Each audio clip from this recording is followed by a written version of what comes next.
Le plaisir et la douleur d'après Platon, d'après Socrate et une comparaison avec la philosophie islamique. Que pense Platon sur le plaisir corporel, le plaisir du corps, ainsi que le plaisir, on peut dire, métaphysique, le plaisir dans le monde de l'existence pure en se détachant du matériel.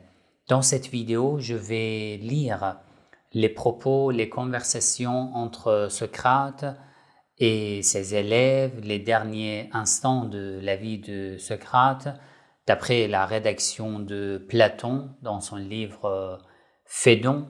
Je vais partager avec vous et on va lire. Et par la suite, je vais comparer quelques-uns de ces propos avec les propos des philosophes musulmans comme Avicenne, et nous allons voir comment Socrate, comment Platon voient le plaisir et la douleur. Regardez le livre Phédon, la rédaction de Platon, à partir de la page 36, où Socrate commence à parler du plaisir et de la douleur. C'est important ici. Si vous n'avez pas encore visionné mes autres vidéos, mes vidéos précédentes, n'hésitez pas à les visionner sur pas mal de vidéos sur Spinoza, Avicenne, Schopenhauer, sur Sartre et les autres philosophes, des vidéos longues, détaillées, ainsi que des vidéos courtes. Et n'hésitez pas à vous abonner à ma chaîne et à cliquer sur la cloche. Très bien. Dans le livre Phédon, d'après cette version que j'ai sur mon ordinateur, Phédon, page 36. Platon écrit de cette manière les propos de Socrate. Quant à Socrate, il se mit sur son séant dans son lit, puis, repliant sa jambe, il se la frotta avec sa main, et tout en frottant, nous dit « Quelle chose étrange, mes amis, paraît être ce qu'on appelle le plaisir.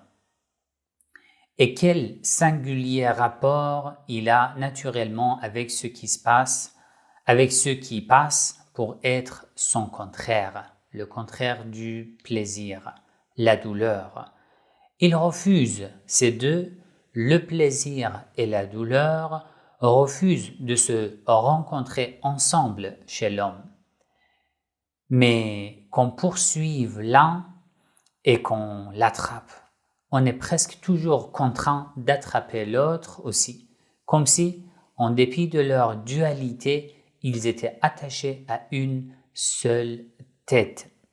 Je crois, poursuivit-il, que si Ésope avait remarqué cela, il en aurait composé une fable où il aurait dit que Dieu, voulant réconcilier ses deux ennemis et n'y pouvant réussir, leur attacha la tête au même point.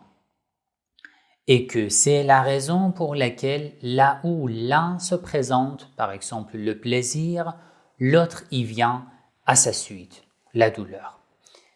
C'est, je crois, ce qui m'arrive à moi aussi, puisque après la douleur que la chaîne me causait à la jambe, je sens venir le plaisir qui le suit. Dans la page 32, dans les pages suivantes aussi, il parle de ce sujet petit à petit. Je vais continuer et je vais vous expliquer. Ici, Socrate parle du lien entre le plaisir et la douleur dans le corps. Donc, le plaisir et la douleur, on peut dire, physique et corporelle. Par la suite, il va parler d'autres types du plaisir et de la douleur et il va développer. Mais ici, ce qui est important, d'après lui, ces deux ne se présentent pas ensemble, mais ils se suivent.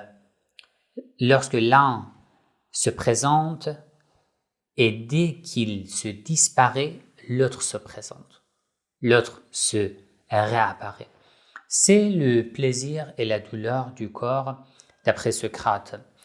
Et c'est normal, même si ici il n'a pas donné une définition, parce que c'est normal, c'était une conversation, des échanges, mais lorsqu'il ouvre les chaînes de son pied, de ses jambes, il se sent encore plus à l'aise, un bon sentiment, un sentiment d'être, on peut dire, de se libérer de quelque chose qui le serrait. Donc, un tel sentiment qui te fait du bien, il l'appelle le plaisir, qui fait du bien à ton corps, il l'appelle le plaisir.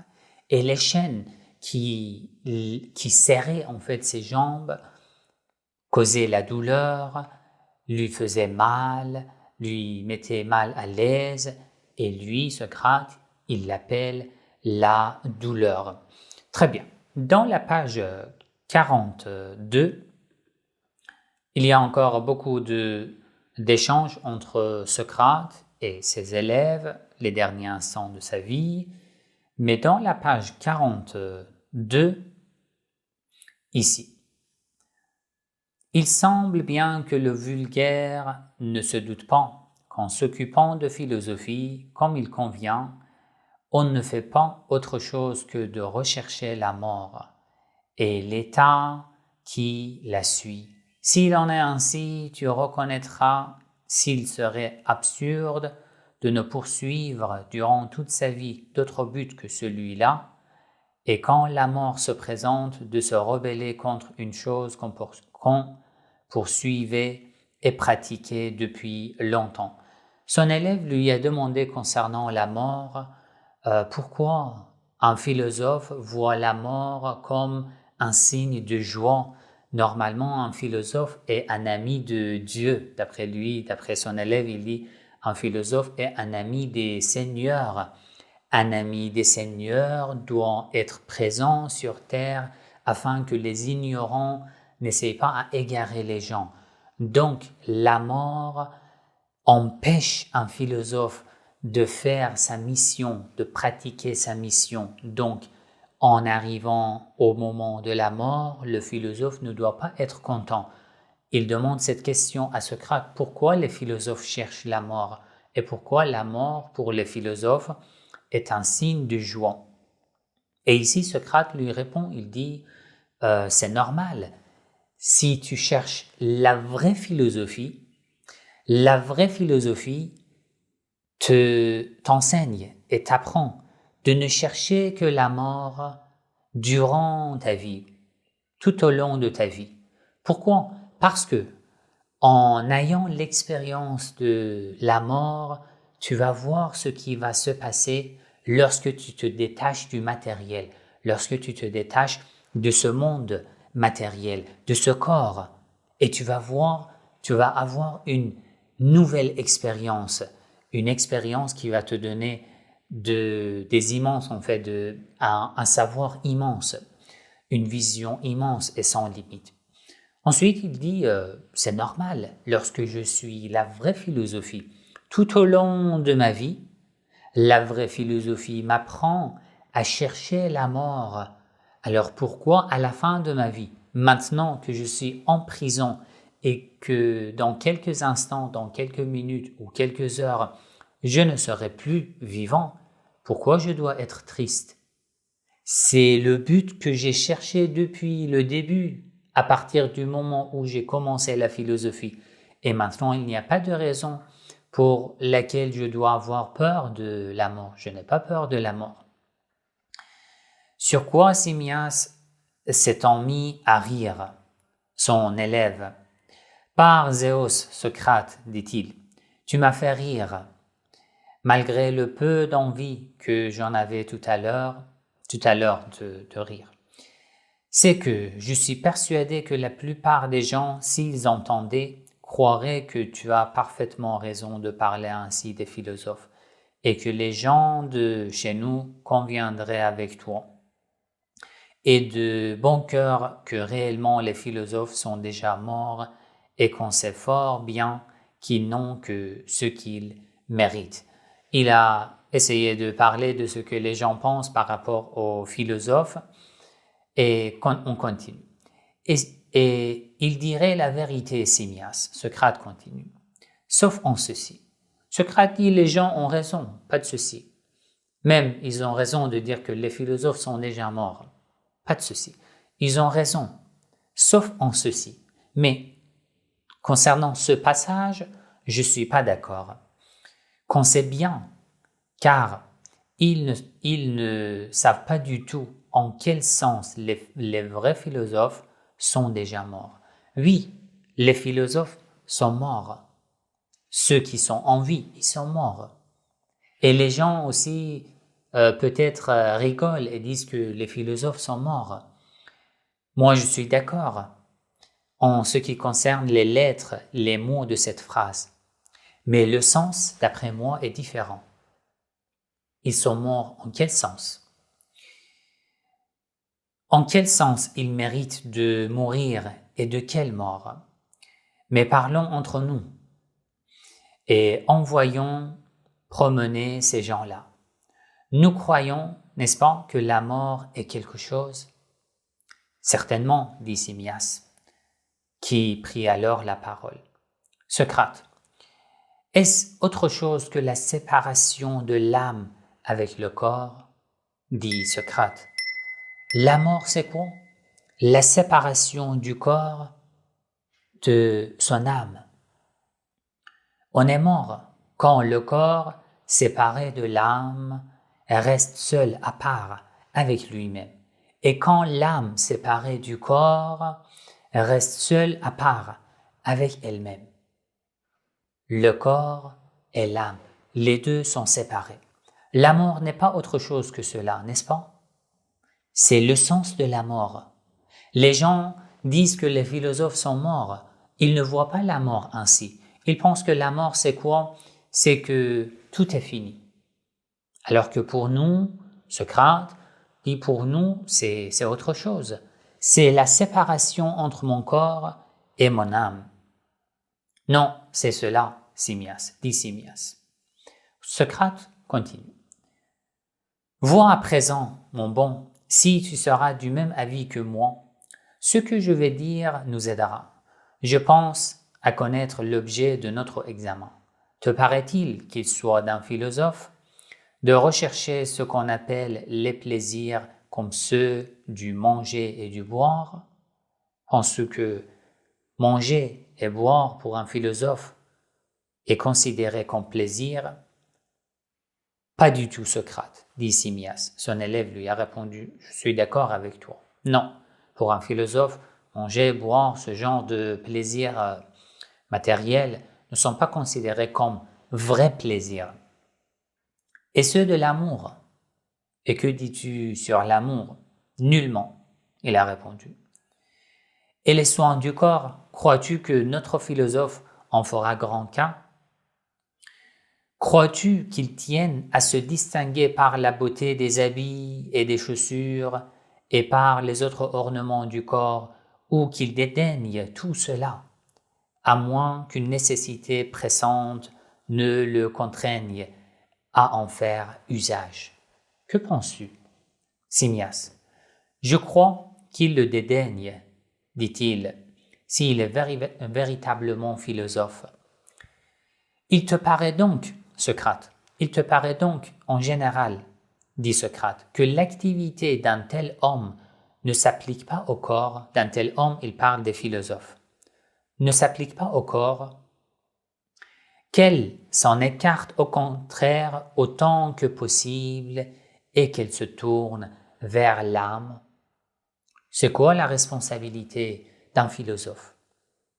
De s'occuper de son corps, de ses habits, de sa beauté, les soins du corps, de sa peau, de ses cheveux, etc., etc., ou de s'occuper de son âme.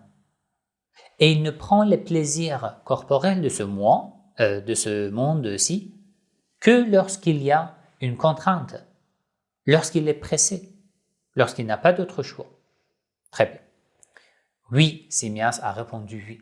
Socrate continue. Voilà donc un premier point établi. Le premier point établi. Dans les circonstances dont nous venons de parler. C'est quoi le premier point établi? Nous voyons que le philosophe s'applique à détacher le plus possible son âme du commerce du corps. C'est le rôle, c'est la mission d'un philosophe, et qu'il diffère en cela des autres hommes. Est-ce que toi aussi tu vois ainsi la même chose? Manifestement, Simmias a répondu. Socrate et la plupart des hommes, Simmias, s'imaginent que lorsqu'on ne prend pas plaisir à ces sortes de choses et qu'on n'en use pas, ce n'est pas la peine de vivre et que l'on n'est pas loin d'être mort quand on se soucie du tout des jouissances corporelles.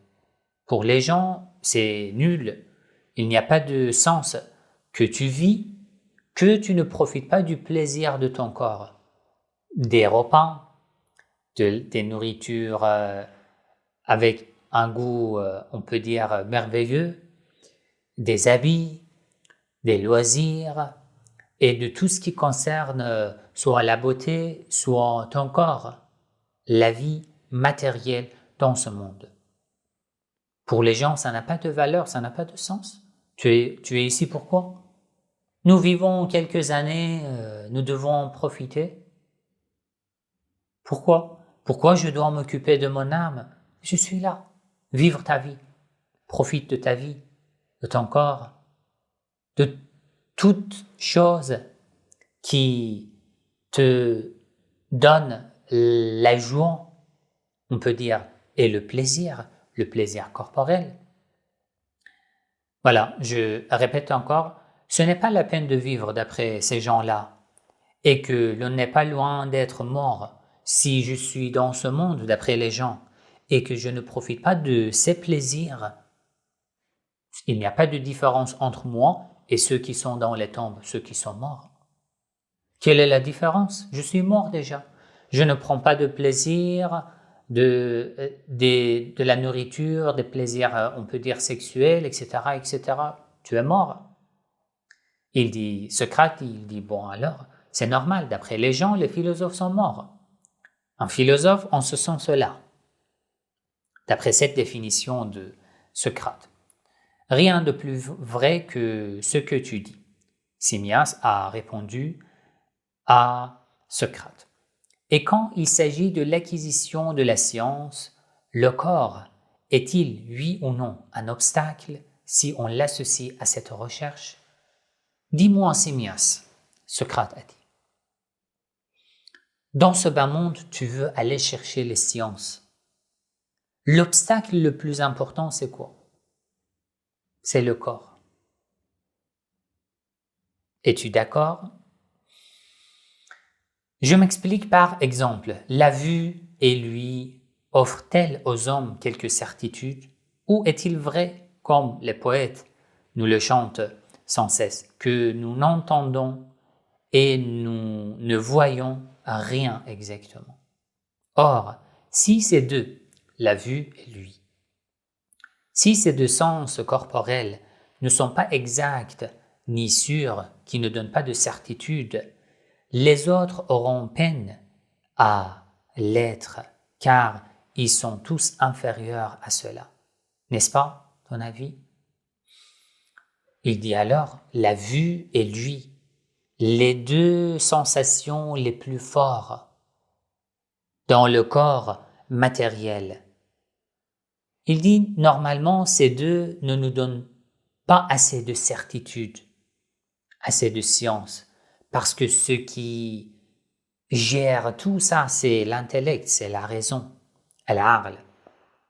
Donc, si la vue et lui sont ainsi, si tel est le cas de la vue et de lui, les autres sensations dans notre corps sont pires parce qu'elles sont inférieures par rapport à la vue et à lui. Si entièrement, dit Simmias aussi était d'accord. Quand donc, reprit Socrate, l'âme atteint-elle la vérité? Quand elle entreprend de faire quelques recherches de concert ou peut-être de concret avec le corps, nous voyons qu'il l'induit en erreur. nous voyons que le corps nous conduit toujours vers l'erreur. Les sensations causent beaucoup d'erreurs dans nos réflexions, dans nos intellects. Mais l'âme ne résonne jamais mieux que quand rien ne la trouble, ni lui, ni la vue, ni la douleur, ni quelque plaisir, mais qu'au contraire, elle s'isole le plus complètement en elle-même en envoyant promener le corps et qu'elle rompt autant qu'elle peut tout commerce et tout contact avec lui pour essayer de saisir le réel. C'est ça ce qu'un philosophe cherche. C'est ça le plaisir véritable, le véritable plaisir pour un philosophe. Donc, dans la page 36, où Socrate a ouvert les chaînes et a parlé du plaisir, il a parlé du sens le plus bas, le plus courant chez tout le monde, tous les gens, du plaisir et de la douleur. Et maintenant, il explique le plaisir et la douleur d'après un vrai philosophe. Il dit, moi, en tant que philosophe, j'ai une mission. Quelle est ma mission? De chercher le savoir. D'accord. Pour chercher le savoir, s'il y a des obstacles qui m'empêchent, je dois les enlever. L'obstacle le plus important, c'est le corps. Le corps est composé des plaisirs, des douleurs. Il m'empêche. À chaque moment. Vous avez vu, parfois, vous voulez réfléchir, vous voulez faire une recherche, l'état de votre corps ne vous permet pas. Soit vous êtes fatigué, soit vous avez du mal, soit vous n'avez pas une bonne concentration, soit vous avez faim, soit vous avez soif, soit vous devez aller aux toilettes, etc., etc. Le corps est un empêchement. Et lui, il dit, pour moi, en tant que philosophe, c'est le corps qui m'empêche. Tout au long de ma vie, j'essaye, je fais tous les efforts pour me détacher du corps. Alors, la mort est une grâce de la part de Dieu qui me détache entièrement de mon corps. Pourquoi je dois être triste? Par la mort, j'atteins le vrai plaisir. Le plaisir où je vais me noyer dans le monde de la science, le monde métaphysique.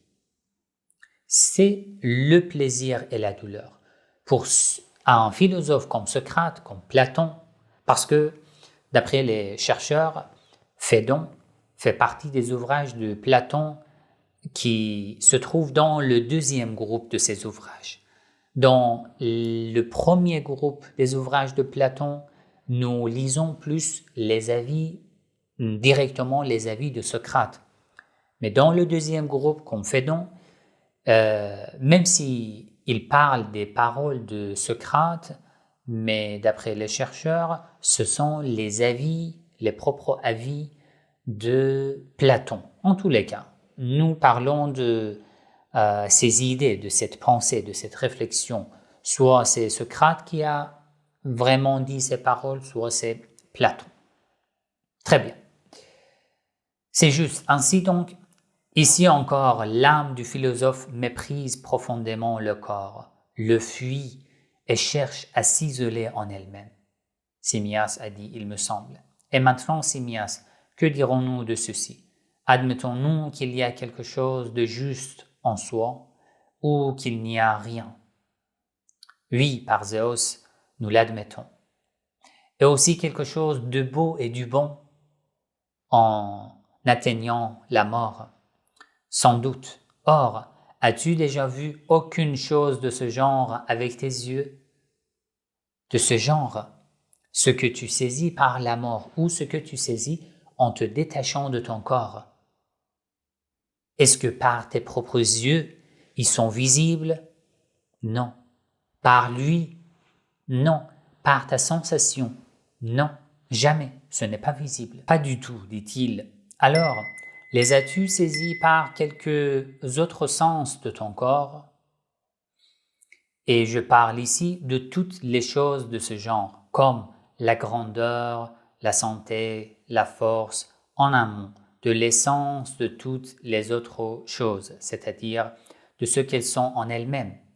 Est-ce au moyen du corps que l'on observe ce qu'il y a de plus vrai en elles, ou plutôt n'est-il pas vrai que celui d'entre nous, qui se sera le mieux et le plus minutieusement préparé à penser la chose, qui l'étudie en elle-même, c'est celui-là qui s'approchera le plus de la connaissance des êtres. Et il a continué. Simmias a dit certainement. Ensuite, Socrate a continué.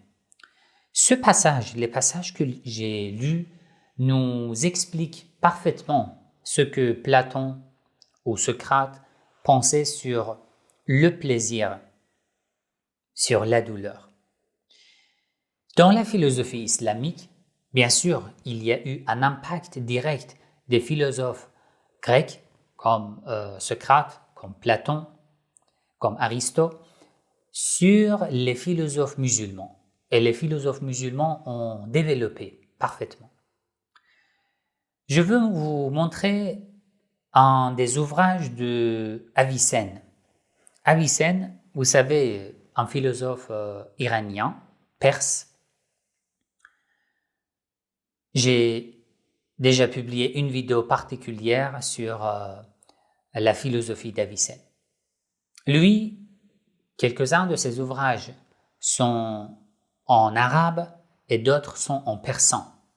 Mais le persan ancien, qui n'est pas aujourd'hui très courant, un persan pur, dans lequel tu ne trouves pas trop les mots arabes. C'est pour ça qu'aujourd'hui, les Iraniens, si tu leur donnes un tel texte en persan, ils n'arrivent pas à saisir parfaitement. D'accord. Il a un ouvrage دانشنامه علایی, encyclopédie علایی, c'est son nom. Cette encyclopédie est en plusieurs chapitres. Un chapitre sur la logique, al-mantiq. Le deuxième chapitre, al-ilahiyat, ilm ilahi, la théologie. Mais la théologie d'après un philosophe et non la théologie dans le sens de la théologie. Très bien. Ici, il parle en persan. Je lis et je traduis pour vous. پیدا کردن آنکه خوشترین خوشی و بزرگترین سعادتی و نیکبختی پیوند واجب الوجود است. پیدا کردن, ça veut dire à la découverte de quoi? Du fait que le meilleur خوشی, plaisir, le meilleur plaisir و بزرگترین سعادتی و نیکبختی et l'honneur, la joie, le plus grand, le plus immense, c'est l'union, پیوند, c'est l'union avec l'être nécessaire. L'union avec l'être nécessaire. Comment tu peux avoir une union avec l'être nécessaire? Lorsque tu te détaches de ce corps matériel. Dans ce cas, c'est possible.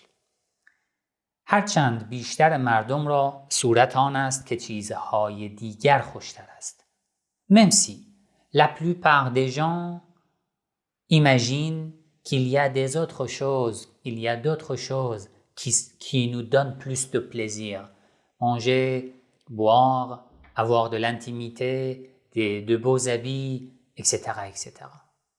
Mais pour nous, pour un philosophe, c'est l'union avec l'être nécessaire. Socrate est venu jusqu'au détachement du corps entre le corps et l'âme. Avicenne continue. Il dit alors par la suite, qu'est-ce qui se passe? Par la suite, il n'y a pas d'empêchement entre toi et l'être nécessaire. Dans la littérature islamique aussi, on en a. Tu te tournes vers l'être nécessaire, vers Dieu. Donc, une fois l'union s'est réalisée, là, tu ressens le plaisir le plus immense, le vrai plaisir. C'était le titre du chapitre. نخست باید که دانسته آید. Premièrement, Au début, il faut savoir que خوشی و درد چیست. Que signifie le plaisir et la douleur? گوییم که nous répondons à cette question هر کجا که اندریافت نبود خوشی و درد نبود. اندریافت n'est pas très courant dans le persan actuel. Ça veut dire la perception. À Vicendi, nous répondons que si il n'y a pas de la perception, de la compréhension, il n'y a ni plaisir ni douleur. Ni plaisir ni douleur. C'est comme si tu t'es évanoui, il n'y a pas de perception. Et que quelqu'un fait mal à ton corps, quelqu'un te frappe, il n'y a pas de douleur. Normalement, si tu es conscient, tu dois avoir beaucoup de douleur. Mais maintenant qu'il n'y a pas de perception, il n'y a pas de douleur, tu ne ressens rien. Et il n'y a pas de plaisir non plus, parce qu'il n'y a pas de perception. Donc, premièrement, il faut savoir, s'il n'y a pas de perception, il n'y a ni douleur ni plaisir. پس نخست اندریافت باید. Donc, premièrement, il faut une perception. و اندریافت ما را دو گونه بود. Et nous avons deux types de perception. یکی حسی که از بیرون بود. Nous avons deux types de perception. Premier, حسی که از بیرون بود. Une perception sensuelle qui provient du sens extérieur, les yeux, lui, ou toutes les sensations qui se trouvent dans notre corps. Ce que je ressens par mes yeux, ça provient de l'extérieur. Par mes ouïes, ça provient, par mes oreilles, ça provient de l'extérieur. Ce que je sens, ça provient de l'extérieur. Ça, c'est un type de perception dans le cadre de la sensation qui provient de l'extérieur en moi. و یکی وهمی و عقلی که از اندرون بود. Le deuxième type de la perception, c'est une perception intellectuelle qui provient de l'intérieur de notre être. De l'intérieur de mon corps, non. De l'intérieur de mon être. و هر یکی سه گونه بود. Chacun de ces deux est en trois catégories. یکی اندریافت چیزی که سازوار و اندرخور قوت اندریابنده بود. Premièrement, ce que tu perçois, soit c'est quelque chose qui est سازوار, qui te convient, qui t'arrange, و اندرخور, qui est compatible avec toi, و یکی ناسازوار و زیانکار و نااندرخور. Le deuxième, ce qui ne te convient pas, ne t'arrange pas et n'est pas compatible avec toi. و سوم, et le troisième, میانه که نه این بود و نه آن. Un intermédiaire, ni le premier ni le deuxième. En résumé, d'après lui, il y a deux types de sensations, deux types de perceptions. Perception qui provient de la sensation, hissi, perception qui provient de l'intellect, de l'imagination, ces deux. Et chacun de ces deux sont en trois catégories. Ça veut dire les perceptions sensuelles, les perceptions intellectuelles sont en trois catégories. Là, ce que je perçois qui est compatible avec moi, qui me convient, qui me fait du bien, ce que je perçois qui n'est pas compatible avec moi, qui ne me convient pas, qui me fait mal, zian, il dit ziankar, qui me nuit, qui me fait mal. 3, ce qui est un intermédiaire entre ces deux, ni l'un ni l'autre. پس خوشی اندریافت اندرخور بود.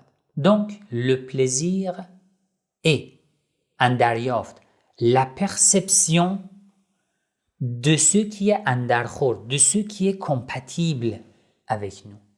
Alors, si c'est dans la catégorie d'une perception sensuelle, c'est un plaisir sensuel.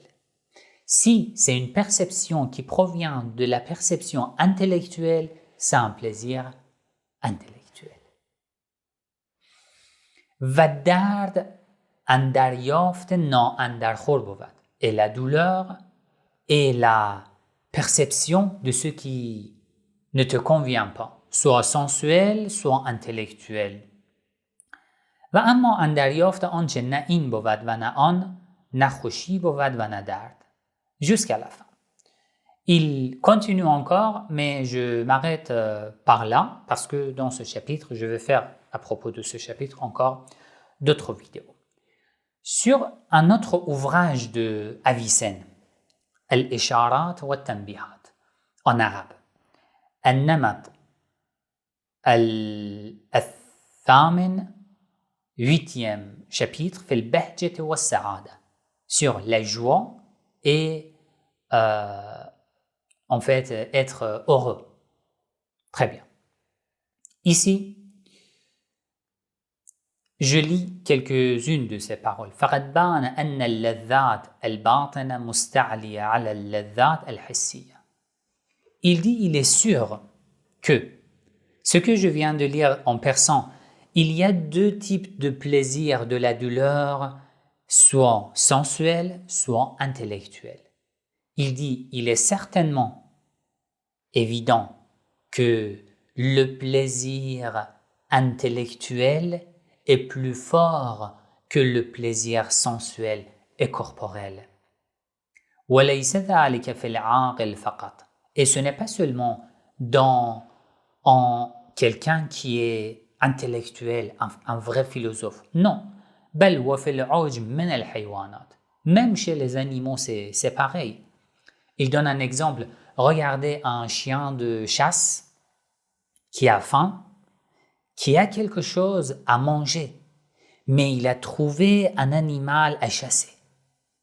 Là, il doit le surveiller. Même s'il a faim, ça veut dire que ça lui fait mal d'avoir faim, mais il reste à surveiller parce que le plaisir de vaincre un autre animal, de chasser un autre animal, pour lui est plus immense et plus agréable que le plaisir de manger quelque chose qui est à ses côtés. Chez les hommes, les êtres humains aussi c'est pareil. Dans mon autre vidéo sur Avicenne, j'ai donné cet exemple. Par exemple, j'ai reformulé l'exemple de Avicenne. Par exemple, un enfant qui aime, qui adore la pizza. Mais il aime beaucoup faire des jeux de vidéo. Il est en train de faire des jeux de vidéo, une compétition en ligne par exemple, et il est en train de gagner. Par hasard, ça faisait longtemps qu'il nous demandait de manger de la pizza. Et maintenant, à ce moment-là, tu l'invites à manger la pizza. Viens, j'ai commandé la pizza, c'est prêt. Si tu es en retard, ça sera fini. Qu'est-ce qu'il fait? Il abandonne sa compétition, le jeu de vidéo, alors qu'il est en train de gagner. Il vient manger la pizza ou il reste jouer pour gagner. Il reste jouer pour gagner. Parce que pour lui, gagner, le plaisir qu'il reçoit en gagnant dans un match est plus agréable que le plaisir corporel de son corps, manger de la pizza. Voyez. Très bien. Ensuite, ici, il dit une chose semblable à ce que Socrate a dit dans le livre Phédon que je viens de lire au début de cette vidéo. فلا ينبغي أن نستمع إلى قول من يقول. En fait, ça ne mérite pas d'être entendu ou d'écouter la parole des gens qui disent إنا لو حصلنا على جملة لا نأكل فيها ولا نشرب ولا ننكح فأي سعادة تكون لنا. Il dit ces gens-là ne méritent même pas d'être écoutés. Les gens qui disent si on accepte une telle parole, on ne mange pas, on ne boit pas, on ne fait pas l'amour, quelle joie! Quelle joie! Quel plaisir! Ça n'a pas de sens. Ce que Socrate a dit, si je ne prends pas du plaisir corporel, je suis mort. Socrate disait que les gens pensent ainsi, alors qu'un philosophe pense différemment. والذي يقول هذا فيجب أن يبصر ويقال له يا مسكين لعل الحال التي للملائكة jusqu'à la fin. Il dit il faut lui répondre aux pauvres jusqu'à la fin. La réponse est la même réponse que Socrate, donc je ne répète pas. Ici, إن اللذة هي إدراك ونيل لوصول ما هو عند المدرك كمال وخير. Il donne encore une définition, comme ce que j'ai lu en persan. Le plaisir est la perception. Une chose, la perception d'une chose qui est pour toi une perfection et un bien. Alors, le plaisir pour toi peut être différent que le plaisir pour ton frère, pour ta sœur, pour tes parents, pour ton entourage. Ce qui est bon pour toi, ce qui est perfection pour toi, c'est le plaisir. La douleur aussi, c'est pareil. Par exemple, imaginez une personne qui ne s'est pas habituée à faire du sport, une personne qui va toujours à la montagne, qui fait de la randonnée, je pense que vous dites comme ça. Alors, ces deux personnes, un jour, le matin très tôt, se réveillent pour aller monter la montagne.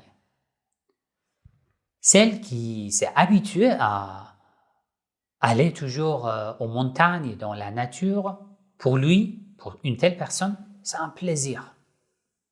Parce que ça fait du bien à son corps de se réveiller le matin très tôt, d'aller dans les montagnes, d'avoir des activités sportives. Pour lui, c'est une perfection pour son corps. C'est un plaisir corporel, sensuel pour lui.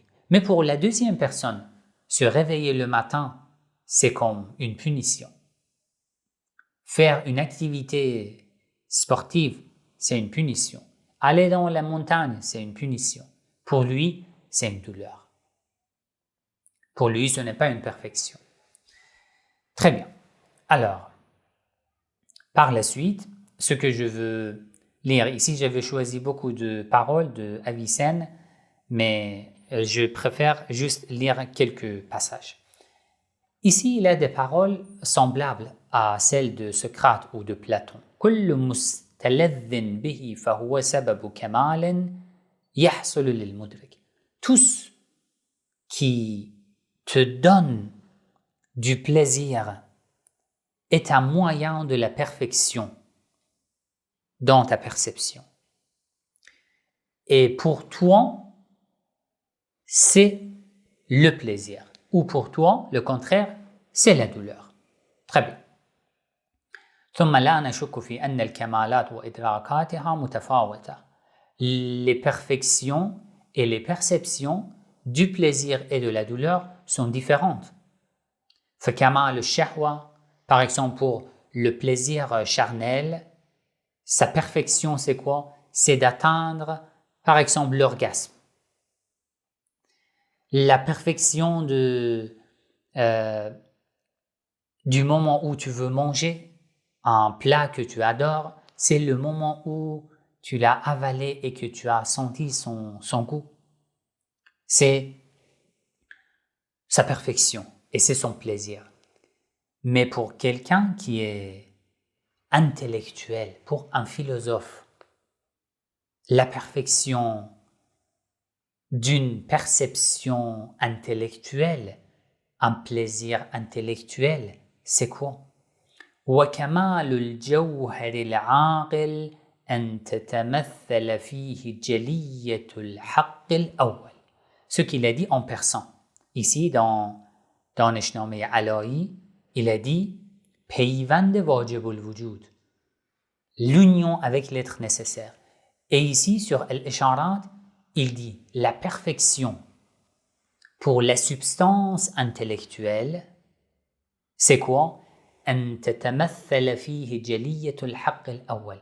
C'est que la lumière de la première vérité, ça veut dire de l'être nécessaire, se manifeste dans sa perception. أن يتمثل فيه, se présente dans sa perception, dans son être. Le but, le plaisir le plus immense pour lui, c'est ça. قدر ما يمكنه أن ينال منه ببهائه الذي يخصه. Chacun en fonction de ses compétences, de recevoir de cette lumière.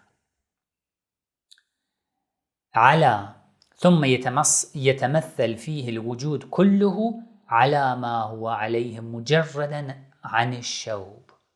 Et ici, plus tu t'es échappé, tu t'es détaché des choses matérielles, plus tu le reçois. Tu reçois cette lumière. Ce que Socrate a appelé quoi? Les empêchements. Ce qui t'empêche d'atteindre ce but. مبتدأ فيه بعد الحق الأول بالجواهر العقلية العالية ثم الروحانية السماوية والأجرام. والإدراك العقلي خالص إلى الكنه عن الشوب. La perception rationnelle est pure de toute chose qui veut la salir des choses matérielles. والحسي, mais la perception sensuelle, شوب كله, est entièrement, on peut dire, je ne peux pas dire sale, mais je peux dire est entièrement mélangée avec des choses qui nous empêchent. Pourquoi? Il donne encore des exemples. Il dit, par exemple, le plaisir charnel lors d'une intimité. C'est un plaisir sensuel, corporel. Mais le plaisir corporel est toujours en danger parce que ce plaisir est mélangé avec des obstacles, des choses qui empêchent. Si tu es malade, lors d'avoir une intimité, tu peux avoir de mal, de douleur. Le plaisir, lorsque tu manges le plat, le repas que tu adores, si tu as mal au ventre, à l'estomac, le repas, c'est le même repas que tu adorais. Mais lorsque tu manges et que tu avales, c'est le mal que tu ressens. C'était le plaisir, mais il ne l'est plus. Parce que le plaisir corporel est toujours mélangé avec des obstacles, avec des empêchements, alors que ce n'est pas le cas dans le plaisir rationnel. C'est ça la différence. Ici, vous pouvez comparer ce que je viens de vous expliquer dans cette vidéo avec les explications de Schopenhauer. J'ai publié une autre vidéo concernant le bonheur d'après Schopenhauer. Si vous comparez ces deux vidéos et ces deux méthodes de pensée, vous allez voir qu'il y a deux mondes tout à fait différents. Un monde dans lequel il y a Socrate, Platon, Avicenne, encore d'autres philosophes, un autre monde où il y a comme Schopenhauer et les autres. C'est ça la différence. Donc, à ne pas rater la vidéo concernant le bonheur d'après Schopenhauer. Dans les vidéos suivantes, je vais développer encore plus les propos de Platon dans son livre Phédon. Il y a beaucoup de choses à dire concernant le livre Phédon, je vais revenir sur ce livre et je vais vous expliquer encore plus les théories ou la méthode de pensée de Platon. Dans cet ouvrage, Phédon, on va voir, il y a la théorie des idées, il y a encore d'autres choses, il faut en parler et il faut les comparer avec la pensée, les théories des autres philosophes afin de comprendre mieux encore ce genre de sujet. Si vous avez des questions, n'hésitez pas à écrire dans les commentaires. Si vous n'avez pas de questions, écrivez dans les commentaires ce que vous pensez sur cette théorie de Platon, de Socrate, d'Avicenne et dites-moi, est-ce que pour vous, c'est cette théorie qui est plus acceptable ou celle de quelqu'un comme Schopenhauer? Expliquez-moi dans les commentaires ce que vous en pensez. À très bientôt avec une autre vidéo très intéressante dans la philosophie.